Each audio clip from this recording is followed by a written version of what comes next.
Hello, everyone, and welcome to So Very Wrong About Games, a board gaming podcast about board games. With me is my good friend and co-host, Michael Walker. How you doing, Walker? Hello. Very good. I am Mark Bigney. A little bit of follow-up from last week's review of Envelopes of Cash. As everyone will be well aware, we are not exactly replete with what you would call sportsmen. I am not what you would call a sports enthusiast. I'm not a man of sport. And so there were some aspects of the theming of Envelopes of Cash, although overall I praised it as one of the best themed board games of the past few years. There were a couple elements that didn't quite make sense to me, and the designer, Andy Schwartz, was kind enough to illuminate me on some of the finer elements of Sports Ball. One of them is as to the regional scoring, and it is helpful. I can phrase this in the cynical way. It is helpful to lock down a region for your university in terms of recruitment, and therefore every young promising athlete just thinks of your school as the place to go, thereby further limiting the academic horizons of all these young student athletes and ensuring that the pipeline to exploit their likenesses and their athleticism is undisturbed by anything like critical thought. The other thing that I was concerned about, or at least didn't make much sense to me, was the notion of using illicit payments to put out things like a chancellor or a provost. And Andy Schwartz pointed out that the design intent that did not communicate to me by my playings was that this wasn't, having a chancellor or provost at your university. It was having a suborned and corrupted, a buttered, a well-buttered, properly incentivized provost or chancellor. And with those provisos in mind, I thought it was necessary to give a brief addendum to the most excellent game and most excellent satire of Envelopes of Cash. Thus armed, I think I'll be better able to appreciate what's the word I'm looking for, terrible things that one does in the context of playing that game. If you're a provost and you're not driving a Porsche, are you actually a provost? This is an excellent question. I think you missed your calling, Walker. I think you should have been a metaphysician. So, we're going to talk about games this week. We're going to talk about the as-yet unnamed retrospective intro segment, the AYURIS, the game we reviewed 1 year ago. We're then going to talk about the games we played last week. We're going to talk about the news and why it doesn't matter. And then our topic this week. This is actually a topic that I've been thinking about a fair bit lately, specifically in the context of games that we've been playing and other games we haven't. And we've never done it before. This is not a revisiting something over the course of how long have we been doing this? 30 years. And we're going to be talking about deck building. All sorts of deck building. All sorts of deck building. So, Walker, what did we review last year? Exactly. 1 year ago, we reviewed a game called, I don't think I played it. Just like Heat Pedal Guards of Atlantis 2. Yes, it was our game of the year of 2022. I play it as often as I humanly can, which is sadly not very often. It is a big, intimidating box. It needs even numbers of players, and ideally, you want to have an equivalent number of experienced players and inexperienced players. With those limitations, it is sometimes hard to get to the table, which is a shame. But I have been able to play it about half a dozen times or so, at least. I'd have to check my notes. It's a board game that excellently mimics a MOBA-style game, like League of Legends, and you have minions pushing back and forth between the two bases. There's no towers in this one, but you still have different types of minions pushing back and forth, and we get to play the heroes as they jump across and try to eliminate the minions and each other for points and pushes. And it is a marvelous masterclass of tension, of player interaction, of risk-reward, of action efficiency, and of cool leveling up. And I have an enthusiasm for the structure of MOBA-style games. I don't actually like playing the specific MOBA games. In that, I am unlike Walker, who plays League of Legends all the time. In fact, I believe he's currently halfway through a match right now. Shh. I'm pushing a tower. Yes, in his fevered dreams, he mutters about last hits and pushing lanes. So yes, Guards of Atlantis 2, it's going to be getting more content. There was a successful crowdfunding campaign for a reprint and some balance adjustments and some new characters. I'm looking very much forward to getting all of that. And I make it very much a priority to play Guards of Atlantis 2 whenever I can, which, as I say, sadly is not often enough for my tastes. And that was the game we reviewed exactly 1 year ago. Now, on to the games we played this week. Mark, what did you play? I played AQUA Biodiversity the Oceans again. So this is a review copy we got from the publisher, and it is a light tiling, nature-themed game, again under the Cascadia to Calico axis. This is very light and approachable, much closer to the Cascadia end than to the Calico. I was worried that I hadn't given it a fair shake because I kept thinking about the structure of the scoring conditions, and it is at least the case that in AQUA Biodiversity, you don't have the scoring conditions handed to you at the start of the game. There are these possible scoring conditions that you build towards, and then you further build to try to maximize the scoring off of them. So, you know what? I'm going to try some of the other scoring conditions in the box, because there's a bunch. As Walker would say, there is a plethora. And we played the first time with scoring conditions 1 through 6. This time I played with scoring conditions 7 through 12, and they were bad. They were not good. They were bad. They were less interesting. The one thing that I kind of sort of liked about AQUA is gone. So there's this idea in AQUA of you form a pattern to make a small animal, and then if you make a pattern of small animals, you can build a large animal, and in at least the scoring conditions 1 through 6, that large animal will then score other conditions elsewhere. And so there's a trade-off involved of whether you want the small animals for other exogenous reasons, or sometimes they're even just flatly worth more points than the large animal you're replacing them with, but you get this extra scoring condition. So there's this kind of trade-off and question about risk.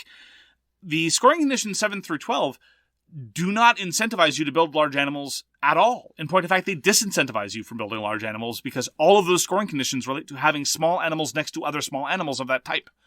Oh. And so in addition to not making you build large animals, it's this weird set of superficially easy to remember but difficult relations. So green gives you bonus points for being next to yellow. Yellow gives you bonus points for being next to pink. Pink gives you bonus points for being next to blue. And so every time I'm building, I'm thinking, wait. Do I want to build blues next to pinks or pinks next to blues? Which way is the direction going? So you have these 6 unidirectional relationships going on. And not only, so it's more difficult to internalize and it's less interesting. And so, look, it's fine. It's one of those very pleasant family weight sort of placement games. The Vincent Dutrait art is very cool, but the 1 through 6 scoring conditions are kind of vaguely interesting at times, and the other scoring conditions, in my experience, are not. I don't know, man. It's all right. Not particularly inclined to go back to it. And that was my further experience with AQUA Biodiversity of the Oceans. Now, to be fair, I'm not particularly jazzed about Cascadia or Calico or most of the other games in that ilk either. Gun to my head, I'd probably prefer AQUA to Cascadia, if only because, as I say, you get to build towards the scoring conditions rather than them being handed to you. But it's not my cup of tea, and I do like tile-laying games, so take that for what it's worth. That is AQUA Biodiversity in the Oceans, designed by Dan and Tristan Halstad, published by Sidekick Games. I also played a review copy of Bloodstone. This is designed by Martin Wallace and put out by Wallace Designs, and I streamed it. So if you're interested in seeing it, come on by to the YouTube channel. And I've been playing the solo mission. So this is the 3rd solo mission. This is sort of like you've conquered large parts of the land, and now they're all pushing back. So you've got the hill giants swarming in from the north, and the dragon lords swarming in from the south, and you've got to hold out for a certain amount of time for what in the game mechanic is for your bag to refresh 3 times. If you can make it for your bag to refresh 3 times, then you've won the game. And your bag refreshes every time it runs out of tiles. So I sort of tried this strategy of just getting as many units on the board as I possibly could. Therefore, there'd be less tiles in my bag and it would just refresh faster. And it seemed to work all right.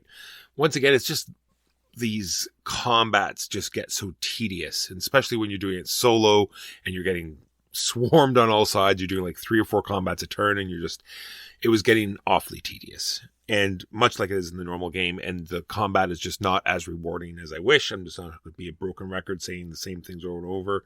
I really love the production of Bloodstone.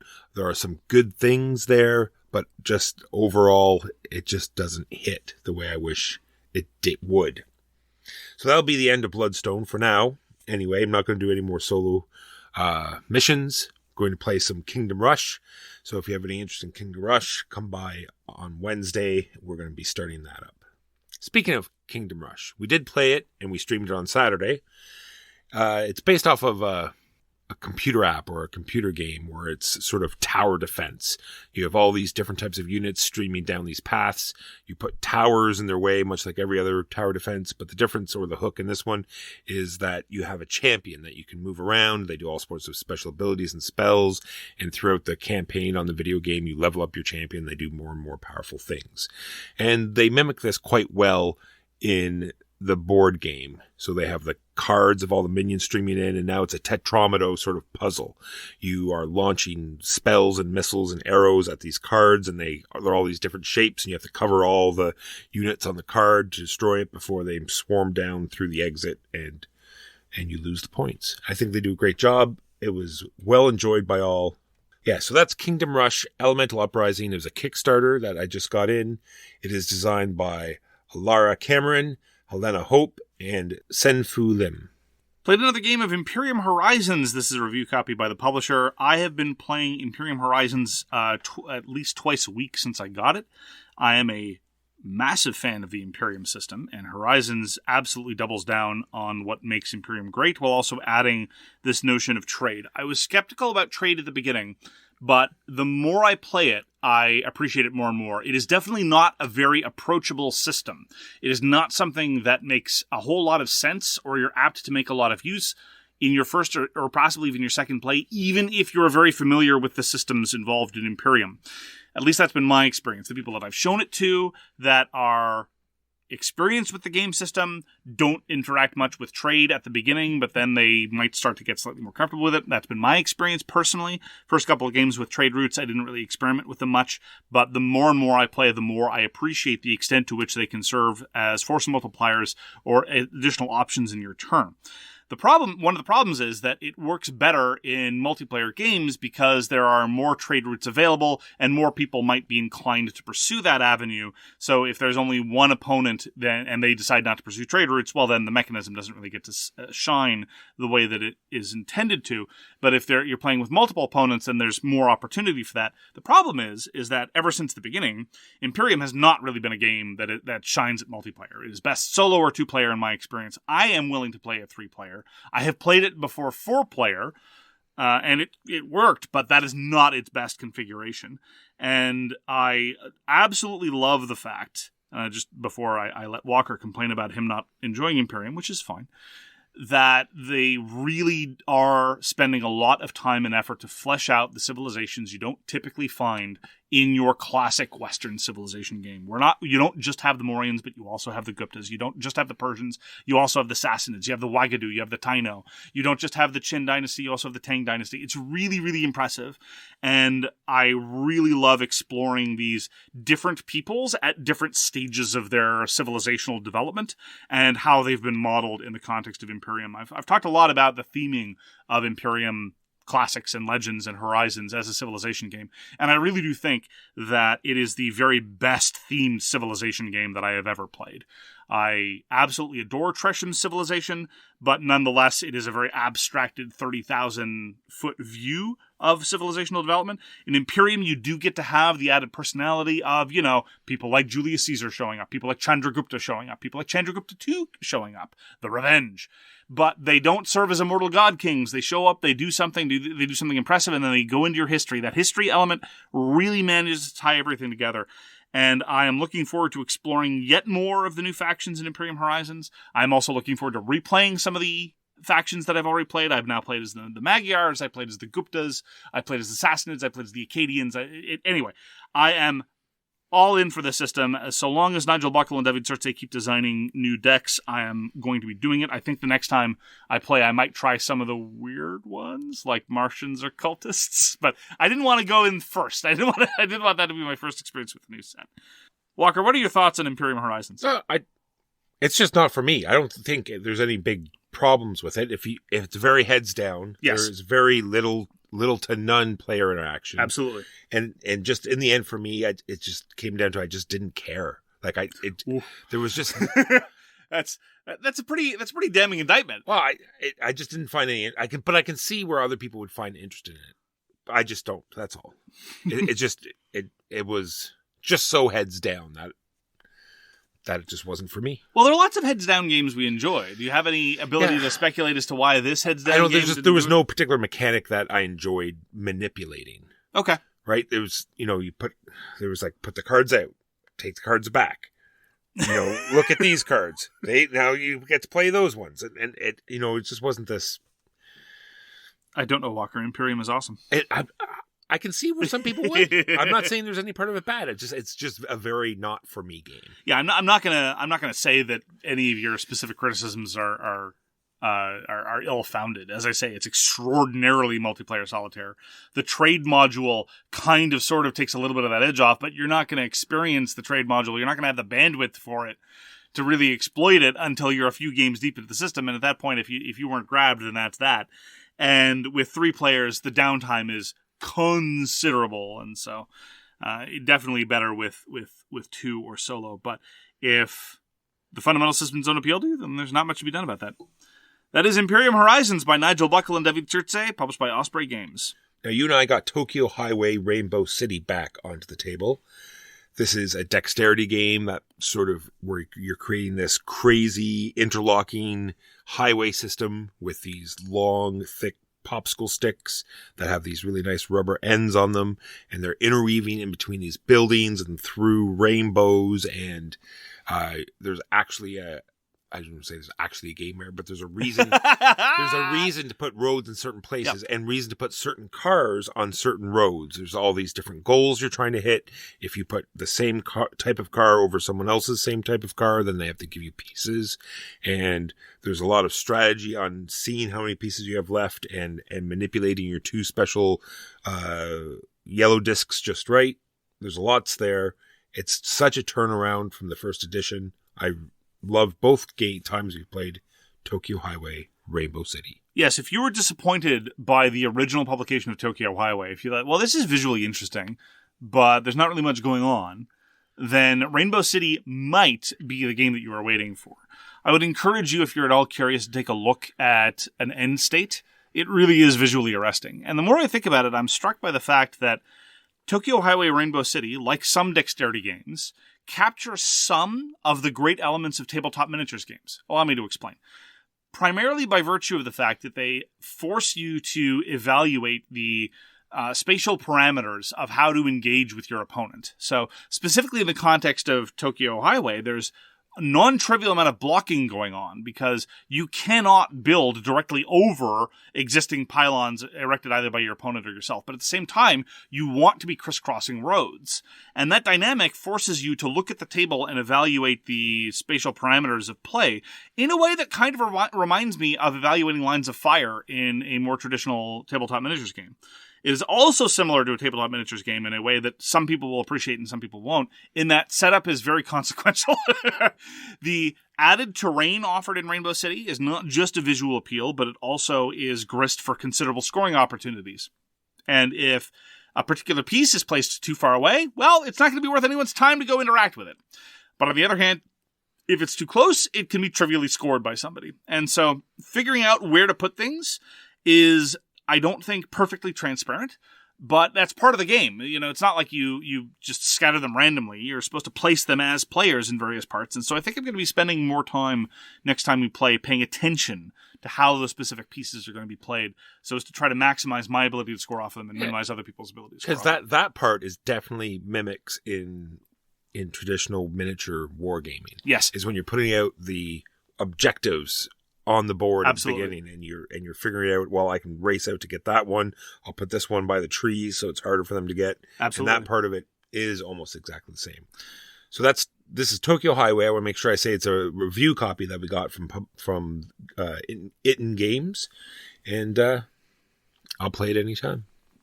I think I still prefer Crash Octopus, but those are 2 very, very excellent dexterity games that both actually Crash Octopus as well gives me that kind of miniature gaming vibe in a lot of ways about cover and sightlines.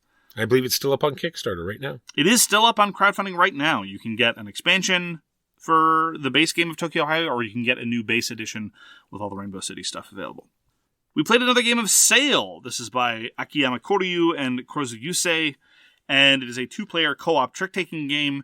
And I'm beginning to reevaluate the extent to which various combinations are worthwhile. A lot of what drives Sail is that you're basically forming recipes based on what cards were involved in the trick. Right? If I win the trick with a cannon and I beat another cannon, something happens. And I think I'm overvaluing that particular combination. But what you definitely don't want to do is end up in the situation, and there's a small number that admit of this result, whereby somebody wins a trick and nothing happens. That is the worst case scenario and is apt to spell doom. Now, I guess actually the absolute worst case scenario is to suffer damage when you're not equipped to suffer the damage. But I think why we lost, and we did lose, which is great. I find losses often more interesting than repeated wins. That we had too many tricks where nothing happened. And I really think that trying to play to it's one of those trick-taking games where you pass a card to somebody else. I've been playing trick-taking games one way or another for at least a quarter century. I have no conception of how to pass cards in a partnership trick-taking game well at all. There are some people, like the hardcore bridge players or what have you, someone passes them a red 5, and they're like, I know the entire contents of my partner's hand. Let's go. Nat 20. But in my case, I'm like, I know I want to be void in some suits. I guess I'll just get rid of this card, which is not a pro-social way to play with your partner. Anyway, I'm very much looking forward to more Sail. It's quick, it's cheerful, it got different scenarios, and we can escalate the difficulty. Any further thoughts on Sail, Walker? Nope. It is lots of different player powers, and also on top of that, they don't trigger very much. No, but it's something. It is. I agree. It is a thing. It is a thing. And the color palette is amazing. Yeah, it's a really neat little game. Little indeed. That is Sail.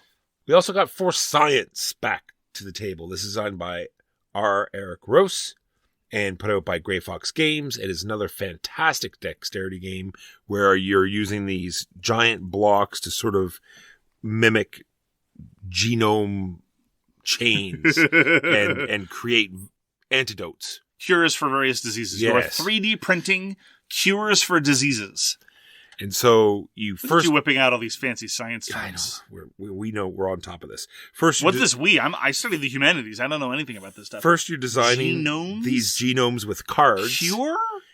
Disease? Sorry. You're designing these cures with these cards, creating these crazy shapes. And then someone will suddenly call out and say, I'll build that. And so they have to mimic exactly what on the cards. They'll show the orange block is there and it can only touch the green and the purple block. And then the purple block's got to be on top of the yellow block and the star. But the yellow block can't touch the green or the floor. And the star is in this ridiculous position that will just make the whole thing crash. And then as soon as they think they have it. Don't sleep on the stars because they have to be standing up. Yes. It's not good. It's bad. And then they'll call out, check it, and then the other player has to, go through the little blueprint. Check it, but don't breathe. Don't breathe. And then there's a side game going on top of that where there's a spatial puzzle where you're trying to, encapsulate all these diseases, and that's the main win condition, I guess, because when you build the chains, they give you opportunity to get more tiles to put into your spatial puzzle, and every time I play it, it's all timed. I love Force Science. I love Force Science too. One of the reasons why we don't get to play it as often as we would like is, on the one hand, it's super niche, real-time cooperative dexterity game. But on the other hand, it is a 15-minute game in a massive box. There's no way to make the box smaller. It's full of wooden blocks. But it's not the kind of thing you can toss into a bag, which is one of the reasons why I appreciate Paku Paku so much. I'm not saying that Paku Paku is as good as Force Science. It is absolutely not as good as Force Science. Few games are as good as Force Science. But Paku Paku, you can just toss into a bag or toss into some kind of conveyance. For Science, you're committed to that. You're going to know that's in your game bag when you bring that somewhere. But yes, brilliant game, designed by Eric Royce, who, full disclosure, is a personal friend of mine. And we don't tend to play much with the events, so that may be the next level of elaboration, because I really appreciate the events because they are, what's the word, stupid. Silly. Yes. They're precisely the kind of silly that I appreciate. I mean, the game is already very silly. You can play as the lab's cat, who knocks things over. I played as the coffee guy. Walker played as the coffee guy. If your hand is full, you can say, coffee please, and then he can hand you a card. His presence doesn't allow you to draw extra cards. No.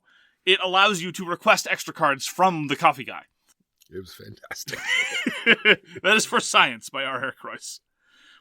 We played Charioteer again. This is a review copy from GMT Games, designed by Matt Calkins, designer of the truly excellent Sekigahara. I can't say it enough. If you're jaded on historical war games or enthusiastic about historical war games, you owe it to yourself to try Sekigahara. It's truly interesting. Charioteer, however, is different. It is a race game, and one of the things that I was really curious about was getting it back to the table with the same players.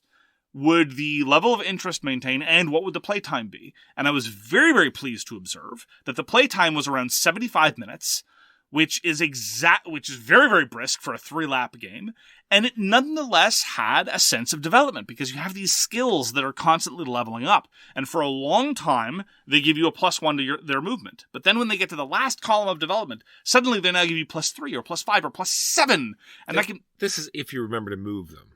Just saying. Yes, I don't know why, but people have the devil of a time remembering to advance their skill token. At the end of every turn, you advance a skill token. Just, what kind of move did you do? Did you do a green move? Advance the green skill token. Did you do a red move? Advance the red skill. Did you do a yellow move? Guess what you get to do, Walker? Advance the black one. Close. Damn it. Okay, now I seem to understand why there are difficulties with the rules.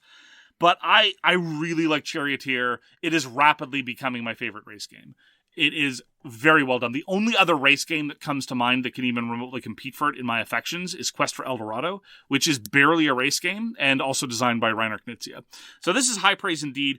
I talked about it last time that there was a design ambit on the back of the rulebook in the form of the designer notes, and Matt Calkins said, I want to make it so that hand management is meaningful, and so that mitigates the luck of the draw, and I want to make it so that there's a sense of progression, and I want to make sure that it plays quickly. And reading the back of reading that, I was like, yeah, those all sound like ambitious goals. That's what every designer of every race game always seems to say, and they almost never pull it off. And here we are with Charioteer, and it pulled it off.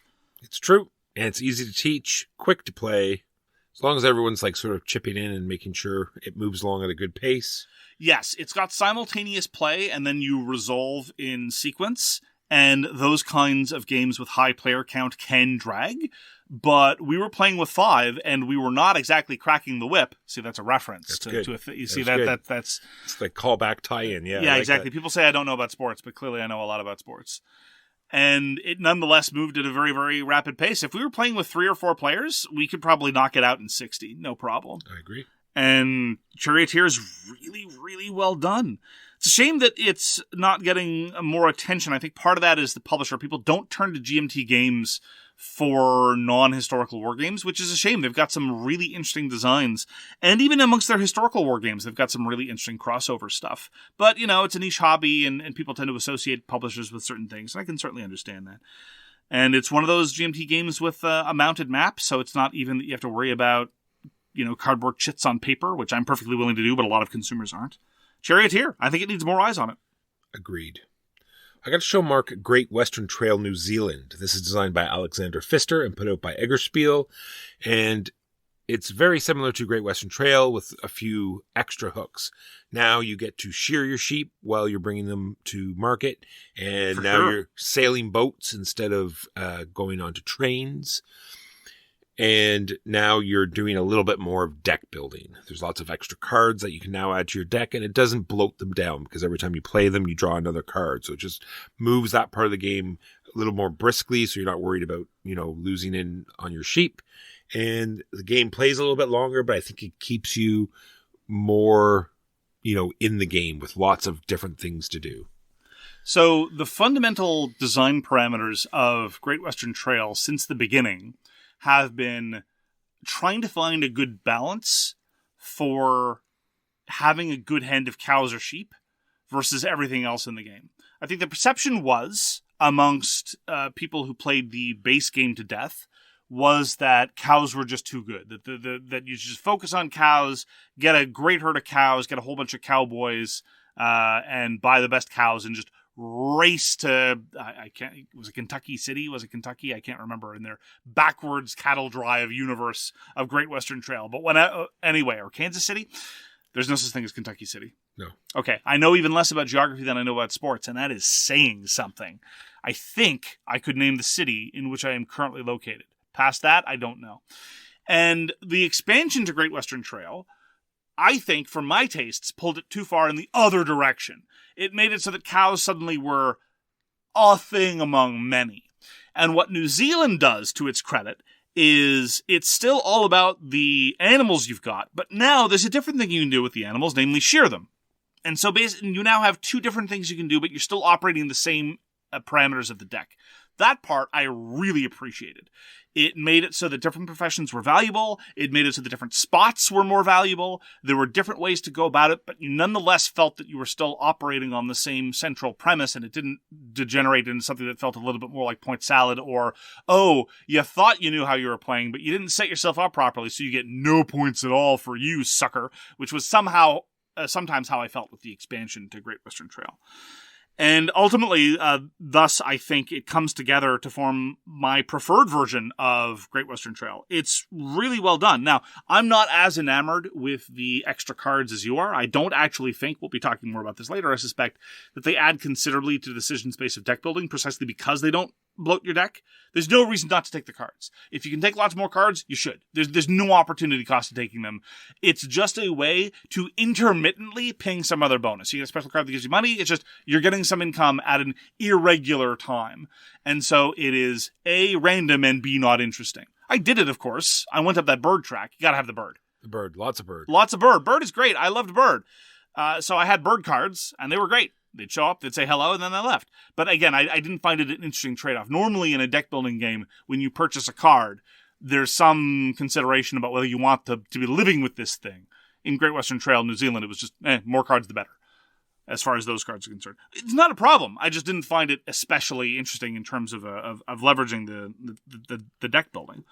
Now, One aspect that I found a little daunting was I didn't really ever get a good sense about where my points were coming from. Like at the end of the game, we did final scoring, and I'm like, what? For everyone, not just me, but like you had okay. Because, and again, this is an evolution from the base formula. In Great Western Trail, the base game, most cities to which you delivered beef, as I recall, would give you points in an escalating way. In New Zealand, you have to get to a pretty high threshold before any of them start getting you points. And I looked at the board, and based on my past experiences with the other Great Western's Trail, that's how you pluralize things, yes, that this was going to be a low-scoring game, that scrabbling for 5 points was going to be very, very significant. This was not true. And so I think this is just a question of experience, of internalizing the incentive structure a little bit better. But fundamentally, in terms of how it's playing with the same idea, I think it does a very good job. Now, is it still an Alexander Pfister game? Yes. So it's Baroque. It got rough edges all over the place. It hangs together pretty well, but only largely in comparison to, the already pretty hyper-elaborated versions of Great Western Trail. So yeah, I enjoyed it better than the other versions. I really didn't like Argentina very much as far as Great Western Trail goes, and the base game is, a lot of people have moved past it. A lot of the people have played it a bunch of times. They only want to play it with the expansion, if at all. But I'm not what you would call an expert in any of these trails, but I did very much enjoy New Zealand. Yeah, the setup's a little more extensive, right? Because you have a lot of cards to organize. But once you get past that, it's not too bad. Honestly, this is what I think. Can I be crotchety for half a second? Sure. And this is not like, things were so much better in my day. No, this is just an observation. To my mind, the biggest difference between Euros published around the turn of the century and your average Euro now is, given the same level of weight, not only is the level of weight increased, but given the same level of weight, we're just willing to put up with like a 17-step setup process where a lot of those steps aren't like put out the wood tokens and put them in a supply, but a lot of them are sort these tokens into a particular stack in this way and then shuffle each individual stack and put them in a particular stack. That's step 17. And there's a whole bunch more like that. It's not great. Or Hansa Teutonica. Put the board on the table. You have to shuffle some discs. Oh, sorry, yes. Yeah. Yeah, no, exactly. That's my point. I am willing to do these things, but definitely, halfway through the setup. And those fineries of setup are the kinds of things that you're going to forget first. Going back to a game after a month or even a few weeks, just it's a pain. And I wish... I sometimes get the impression that some designers care about this more than others. I generally get the impression that Alexander Pfister is willing to deal with a convoluted setup in a way that a lot of other Euro designers are not. He did. There is this one thing in New Zealand that I really love. It's been in some of the games. I was trying to remember which ones it was, but you get an upgrade right at the beginning of the game, and it is nothing. But still, it's just that it's that feeling of being able to like start your choices right off the stop. You get to grab whatever disc you want, and move it over, and now it's a point tracker. But now you have that upgrade right off top, and I just love that new mechanism. It's great. That's Great Western Trail, New Zealand. To round out the week, we played some of our favorite fillers. Don't Llama Dice. Walker continues to miss the old days when we were playing incorrectly. We've talked about this before. We used to score every card individually, but the proper rules are to score every class of card once. We originally played with 3 5s being 50 negative points. It's actually 5 negative points. Dewey picked up the challenge, though. Dewey picked up the challenge. He was like, look, I know you've said that high scores are now not possible, but hold my beer. He didn't actually say this. He cracked 50, right? Yep. Yeah, it was impressive. For a game that ends at 40, that was impressive. Now, in so doing, he cost me the victory, so I will never forgive him. Don't Llama Dice is a dice game by Rainer Knizia. It is not one of his most decision-heavy designs, but we enjoy, it's fun to roll dice. Yeah. That's very much where it fits in. Yeah, well, it's very, like just round off the day. You're not thinking, you're just chatting, you pass the dice around. It's sort of like a gamer's version of, left, middle, center, where, they, throw the dice, you move the chits around. And left, center, right, I think. Left, middle, center would be a very different game. Gotcha. We also played That's Not a Hat. And for the first time, I felt as though I thought we broke the game. In the middle, I had that same observation. There was a series of turns where nothing happened because we were all on top of things. The cards were going around, and I was like, "Oh, everyone knows all of the cards. We have broken the game, and it's just going to go around and around." And then suddenly, we doubted Casper Lap. Just like the first time we played it, we thought that this isn't really a game. And no, it turns out that the pain reasserted itself because the thing is, and I fall into the same trap too. You're much better at That's Not a Hat than I am. I can follow the card play if I'm focusing all of my mental effort on where everything is. If anybody so much as asks me what my name is, I will forget something. And I have some heuristics. Like I rely on, I have to assume that what other people are saying is true most of the time. And so I can remember the cards that are about to come to me and the cards in front of me. Now, that latter part I often forget. Anyway, fortunately, we were broken out of the stalemate, which only lasted like 2 minutes, to be honest. Oh, yeah. But I had the same concern you did. It was busted wide open when it was either Huey or Dewey. I can't remember. I completely forgot something. And then things degenerated from there.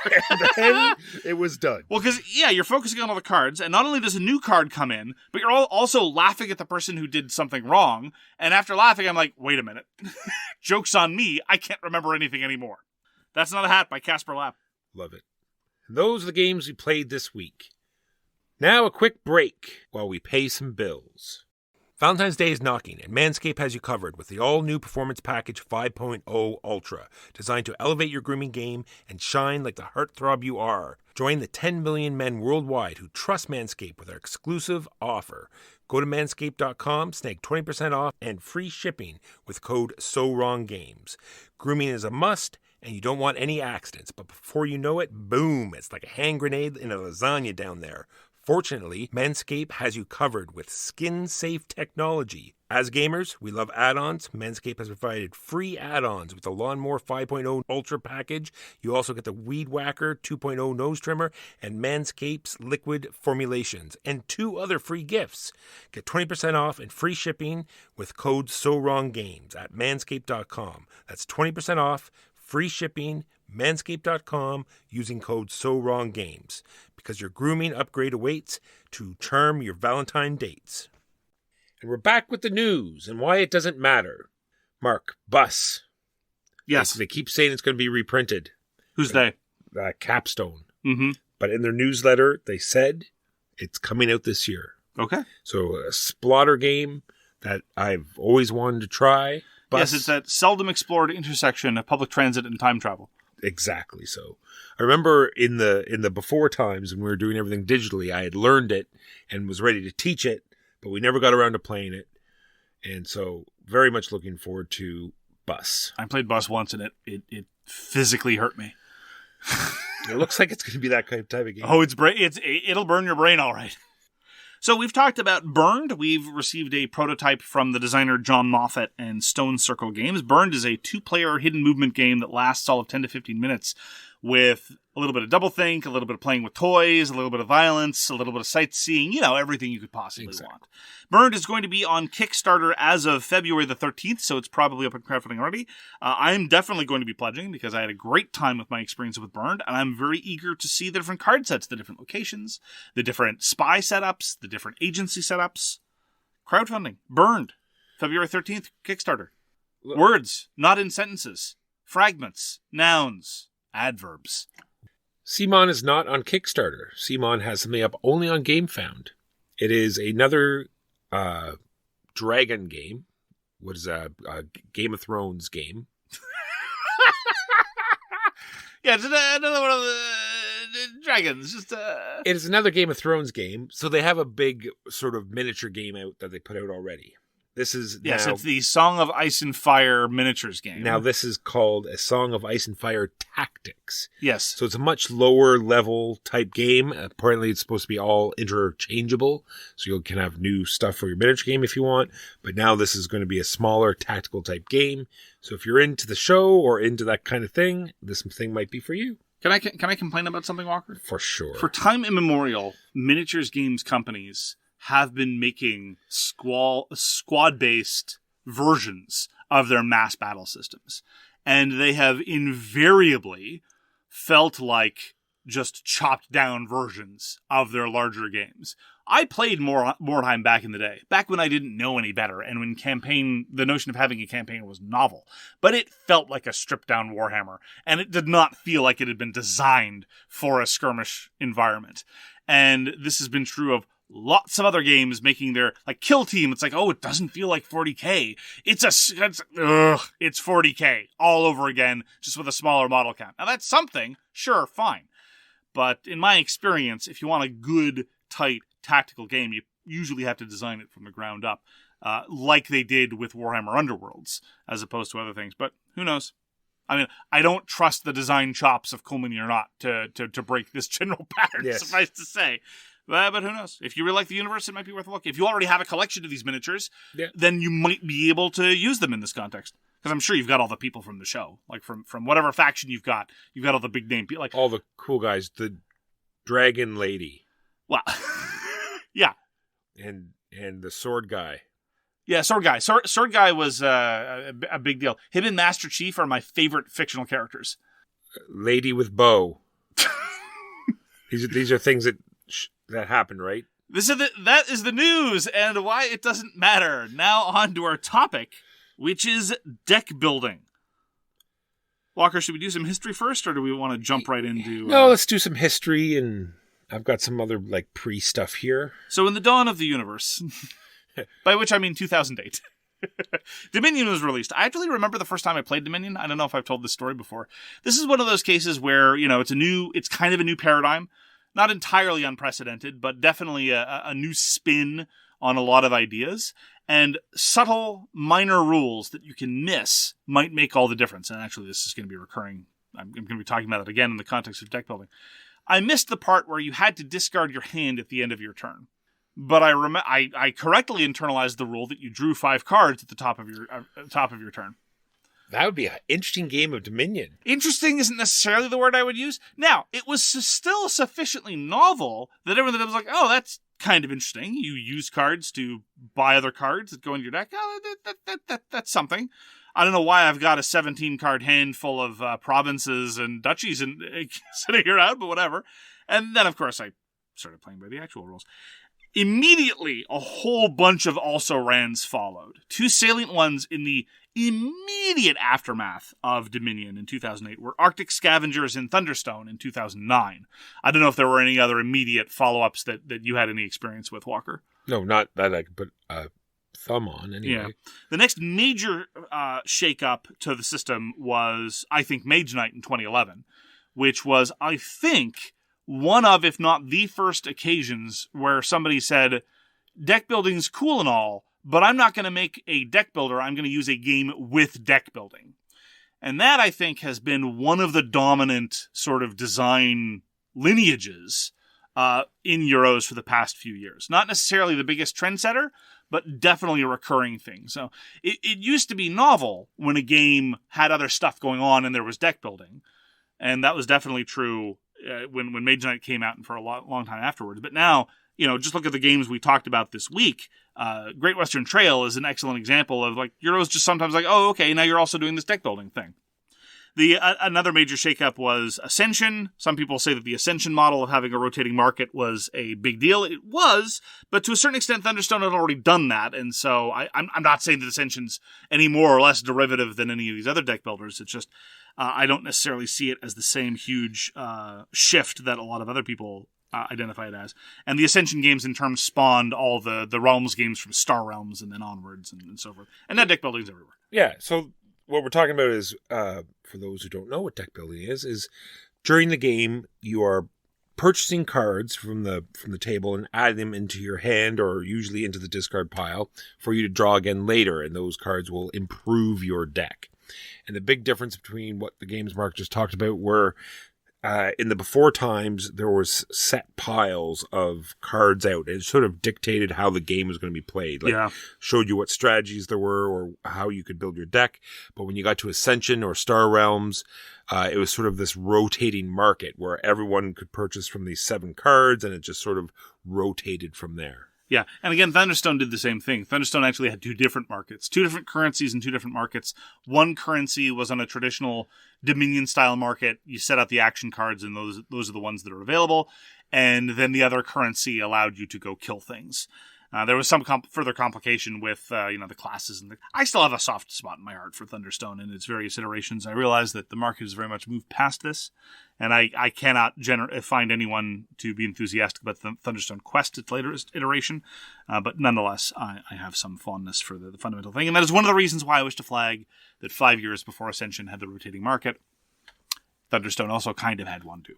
A little bit. It's true. Just a little bit. All right, so some key elements to deck builders. That's what I have here first. So, sure. So usually they have a way to cycle your deck, and there's multiple reasons why you want to do this. Because, like I said, usually when you purchase the better cards, they'll go into your discard pile. So you want to get through your current deck, so you can get these new cards shuffled into your current deck. But some of the deck builders do interesting things when you buy the cards that go right into your hand, or they go right to the top of the deck. And we usually find those a lot more interesting. Yeah, and here's why. This is something I've observed before. The fundamental Dominion formula, I don't mean to pick on Dominion specifically, but the fundamental deck building formula, the ones that don't mess with the Dominion formula too much, they have a level of variance that is seldom fully appreciated. And there are lots of people who would definitely look down their noses at any game with dice, that because it's too random and why bother, that would be more than happy to play Dominion or Realms games or what have you. The order in which you draw your cards is massively influential on all the standard deck builders where your purchased cards go in your discard and you discard your hand at the end of your turn. Because you have no ability to craft combos in such instances. All you can do is try to probabilistically increase the likelihood of getting certain combos. And I don't mean combos in the same necessarily of the village, market action card thing. I just mean combos in the sense of how has your currency been clumping, right? I mean, there's a reason why Dominion cites drafting from Magic the Gathering as an inspiration. You can still see that. The whole notion of land clump or mana screw, if you will, is very, very present in the games of this lineage. I'm happy to play them. I play Shards of Infinity. Shards of Infinity is my favorite quick, light deck builder, right? And it's very much the Ascension sort of lineage of 2 different currencies, and all the cards come from a central market. But when I sit down to a game like that, cards go in the discard pile. You have to discard your entire hand. I know that I'm engaging in a non-trivial amount of roulette. Yeah, and Xenoship did a great way to fix that as well, where you automatically freely got currency, and not only that, the currency automatically upgraded to take up less room in your deck. Xenoshift actually goes one better, because in the entire sphere of co-op deck builders, I don't understand why there are so many co-op deck builders that are unwilling to countenance the idea of cards moving around the different players. When you play a card in Xenoshift, when you buy a card in Xenoshift, it can go to anybody. And so not only does it abstract away from this currency, but it also really just, when you buy the card, it goes into your hand or somebody else's hand. It just goes wherever you want it to go. Mage Knight, as you said, goes to the top of your deck. Imperium, you purchase a card, goes into your hand. And I just feel like that gives you so much more control over things. Imperium actually, insofar as... I struggle with whether or not I would classify Imperium as a quote-unquote pure deck builder. It's clearly more of a pure deck builder than Mage Knight is, because there's a whole lot of stuff going on in Mage Knight than the deck building. And you're kind of building a tableau sometimes. Some nations do an Imperium. Anyway, this is a classification that doesn't matter. But in Imperium, you are not obliged to discard your cards at the end of your turn. You are incentivized to, because you want to shuffle your deck for other reasons, not just to get the new cards. But consequently, I feel like I have more control over things in games like Imperium, games like Mage Knight, games like Xenoshift than I do in any of the Dominion variants whatsoever. And then a lot of these deck builders have what we call the bog, right? Where your deck gets penalized and wounds go into your deck. So you're now drawing these wounds instead of the cards that you want. And then you have to figure out ways to get these wounds or curses or whatever the particular game wants to call them out of your hand. Yeah. Sometimes it doesn't even matter if they're negative points. The mere fact that they're useless is bad enough. Yeah, and that sort of tempo manipulation, that part of the randomness of card influx, that I'm okay with. You know, if there's these terrible things in your deck, they're going to come up sooner or later. You just have to find a way to mitigate them. That I'm much more down with. It's just when games lean into lots of combo-tastic combos and then tell me that the constituent parts of those combos are going to enter my control randomly, I get a little skeptical. Again, it's not that I refuse to play them.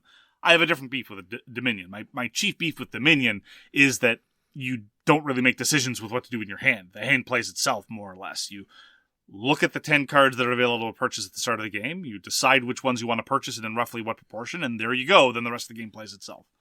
But the Dominion stands always say I'm out to lunch on this, and admittedly, I have not played Dominion in about 5 years. So keep in mind, I any of the new stuff, I haven't touched. I do love the blurbs on the back of their boxes, though. Primo. It's true.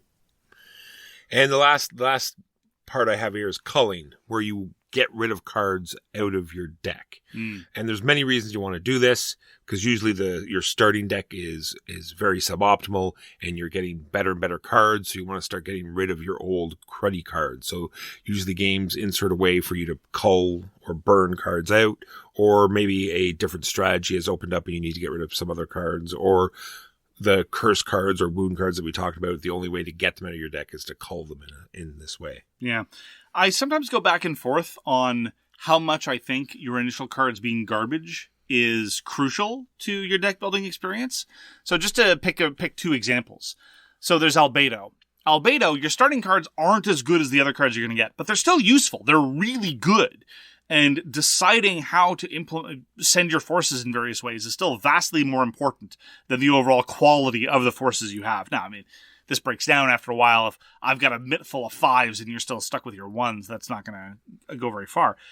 And then there's things like a Study in Emerald. And here again, I'm going to get into trouble because there are lots of big fans of a Study in Emerald. One of my beefs with the Study in Emerald was you'd be engaging in these competitions for cards, and as a rule, the cards you can win in a Study in Emerald are not as good as your starting cards.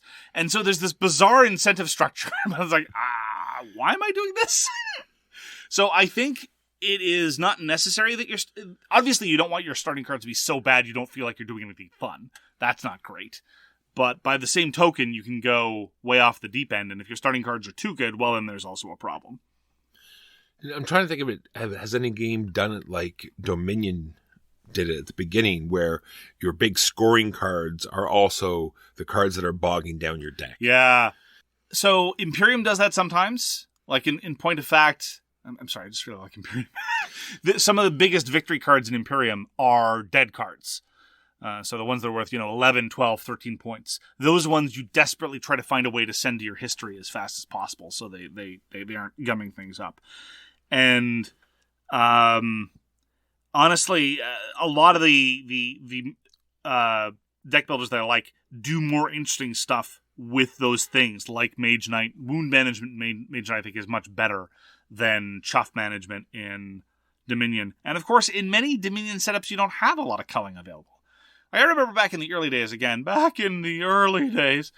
when people looked at the seller and like, seller, trash up to 4 cards. Why would I want to get rid of cards? That says get rid of points. That's losing points. Why would I want to lose points? And now it's like, yeah, obviously that's what you want to do. Oh, we were so young and naive back then. And of course, Xenoshift does such a good job of letting you upgrade your units, upgrade your troops, upgrade your currency, that you can feel like you bought the wrong things, but you never feel like, oh, I'm just stuck with this garbage. What do I do with it? You just give it to the other player. Suddenly this is explaining a lot. It's like, oh, this rocket launcher is no good. I think your Marine needs a rocket launcher. There you go. Yeah, I mean, honestly, one of the things that I find super interesting in terms of a lot of recent designs is, again, finding new ways to integrate deck building. So I think I'll give full credit to Alexander Pfister. I think the Great Western Trail games are a truly interesting example of a game with deck building where, number one, you're not just deck building, and number two, it's not even that the deck is driving your actions, right? It's driving your play. But if you contrast it to something like Gatefall or Undaunted, which I absolutely love, and they marry deck building with either a squad-based miniatures game or a sort of a tactical level World War II game, but there, the actions you do are determined by the cards that you have. Now, parenthetically, I really wish that more people would design games like Gatefall. Like, I would love to have sort of the deck building riff on For What Remains for David Thompson and maybe Trevor Benjamin to really lean into it. Like maybe just Undaunted the miniatures game. I don't know. Ascension Tactics came close. I enjoy Ascension Tactics. It's kind of cute, but the scenarios aren't really to my taste. But as somebody who loves tactical games, I really appreciate that more and more people are examining this intersection of tactical skirmish and deck building. Well, for games that do drive action, Revive is a great system where you use the top and bottom of cards, so you have a lot more choice on how these cards get used. Yeah. Revive is different from and again, this is the kind of classificational argument that I'm not interested in having, but it's one of those games where you're acquiring lots of cards, but the means by which you acquire cards is a little different from the traditional deck buildery way. And again, I think that's part of the influence of, the long shadow of deck building has really empowered designers to think about, it's like, should people be stuck with the same actions at the end of the game as they were at the beginning? And so we were already well accustomed to the idea of upgrading the potency of actions, but now it's like, well, I'm doing things that I couldn't even do at the start of the game. And I very much appreciate that. All I got left now are games that I enjoy that have deck building in them. Sure. Like Forbidden Stars. Your battle deck is a deck that you slowly build over time. You're building new units and new weapons, and they all get sort of funneled into your battle deck, and they come up when you fight things. I've forgotten about that, yeah. StarCraft did something vaguely similar, but that was more a function of the units you'd purchased. And then we both love Core Worlds, and Albedo does the same sort of thing, where the culling mechanism is sort of garrisoning the planets that you've just taken over. So it's an interesting way to get rid of your starting awful cards and sort of cycle in the new cool cards. Absolutely. We've already talked about Undaunted. It takes deck building to a whole new level where there are a certain number of cards and they particularly how casualties are handled in the deck building. Yeah, they're like the health of that card. Yeah. And cycling them in. And you still have traditional culling. You have traditional culling for the Fog of Wars that do nothing. And then you have the untraditional culling, which is, my soldier got shot and now I can't activate his squad anymore. I also have Batoku in here. You're sort of building your cards up, but it's only a side mechanism to this, elaborate game. And sort of Endless Winter, Paleo-Americans is the same sort of thing. It has every mechanism in the game. Yes. Deck building is just one of them. Yeah, they're both reminiscent of the sort of model that I identified with Great Western Trail. You're doing deck building, but the cards aren't the primary driver of your actions. They just interface with other actions you're doing. Yeah. We know Alexander Pfister loves deck building because he also did Blackout Hong Kong. Yes. Which is another very interesting deck building game. It's true. We love Shards of Infinity. And Clank does the same sort of thing. In those two types of games, they've sort of color-coded a lot of the cards. So they're like sort of guilds or gangs, or it gives you this association between groups of cards. Yeah. So instead of there's one sort of, like I said at the beginning, one sort of house where all of the cards are out on the table and you can create combos in your head about how these cards intertwine with each other. But if you have this cycle of cards coming from this big deck, it's hard to get combos going because you have no idea what's going to come up. But introducing these sort of gangs or guilds where colors interact will definitely, it brings that out much quicker in those types Yeah, of it's games. a way to help ensure that the combos are more common. You still have a little bit of the problem with the variants, but it tends to minimize it. And then we have FAM, right? It is such a weird sort of deck building game because it breaks so many of the traditions of how you cycle your deck, because you're playing the cards into the discard, but once you're out of cards or when you want to get cards back, you don't get to go. You get 3 of them back and then you have to pay for more. So it's not a deck builder traditionally, but it is still the same sort of idea. Yeah, to my mind, that is sort of an evolution or an offshoot of deck building. What I'm trying to get people to call hand building games, like Concordia, like FAM, where you don't draw a random hand, you don't cycle through a discard pile. You have a card that lets you pull some or all of your cards back, and when you acquire new cards, they go into your hand, and you always have the entirety of your hand available to you at any given time.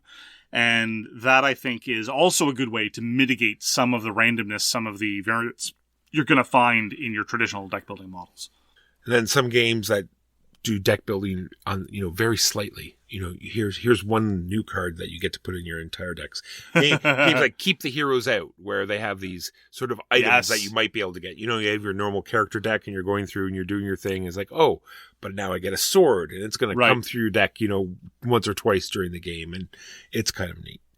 Same thing with Reiner Knizia's co-op of the Mining Dwarves. Yes. Siege of Rundar. There's deck building there, and I think the more I think about it, if you want to be successful, there will be more deck building, but it is very much possible to play that game without having altered your deck very much. I think that's a way to lose. Yeah, that's I don't think you play that way. Yeah, and you lose that way. Yeah. Siege of Rundar is an example of a deck builder that does a thing that is not particularly common, which is your deck will always be the same size. Right? Every card you buy, another card has to go out. So the purchase and the culling is the same thing. Some of the card crafting games, which are very much deck builders, like Mystic Vale. Mystic Vale is very much the structure of a deck building game, but use the semi-transparent inserts. So you're changing the composition of a given card by John D. Clare. But in Mystic Vale, you always have the same number of cards in your deck, as I recall. Yes, for sure. And he also did Dead Reckoning. It's a little harder to get sort of the transparencies that go in your cards, so it's a little harder to call it a deck builder because it's not as easy as these other games. And it's also got a whole bunch of other stuff going on. Edge of Darkness as well, a little bit of deck building on top of a whole bunch of other, and ending up in a sludge of meaninglessness. This is true. I don't think they're going to put that on the box. No, it's not a very good catchphrase. Hot garbage we also put in there. They wouldn't take that either. That's not a phrase that I use, but I can respect that you do. The group, minus Mark, also love Northgard Uncharted Lands. This is another game that's based off a computer game. It has very minor deck building as well. Not so much the fact that, it's the cards that drive your main actions, but at the end of the entire round, you're all going to be adding one more card into your thing. So it's a much slower deck building game. Yeah, its approach to adding cards is kind of like the way Xenoshift controls currency. Everyone is going to be proceeding at the same pace. Yes, just so. I also have Taverns of Tiefenhall here. It's a very interesting deck building game. It's very traditional. You're adding a bunch of cards. You're trying to, figure out how to keep in the game longer. You're putting out, tables and all sorts of interesting things, making your bar better. One of the reasons why I don't enjoy Taverns of Tiefenhall all that much, I'm happy to play it, is it's kind of a throwback to some of my problems of the early deck builders where your hand plays itself. Because, for a long time, the novelty of the conceit, the overall structure was driving things. But I think as time has gone on, one of the ways in which deck builders have improved, certainly the more substantial ones, is that your hand play is not trivial. You have to decide what to do with your various cards. And Taverns of Tiefenhall, in that sense, felt a little bit like a throwback to me. Agreed. Much like, original Dominion, you sort of just dump your hand out. Yep, everything does what it does, and there's not much you can do about it. Yeah. My last thing I have here is an older game that I got rid of and I miss, is called Rune Age. This is another of the the world that we love, Tyrannoff. And it had cooperative elements in it. It had great. I really enjoyed how the decks worked. They had all these different races, and they all did their own little thing, and it had several different game modes. Had a great expansion, Rune Age. If you ever have a chance to try it, check it out. Another game I don't have on this list is Shadow Rift, another fantastic cooperative deck building game.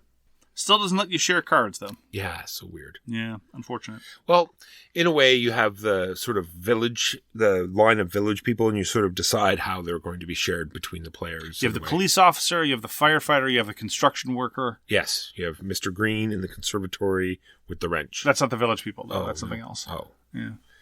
They all hang at the YMCA. It's fun to be there. I want to be a macho man.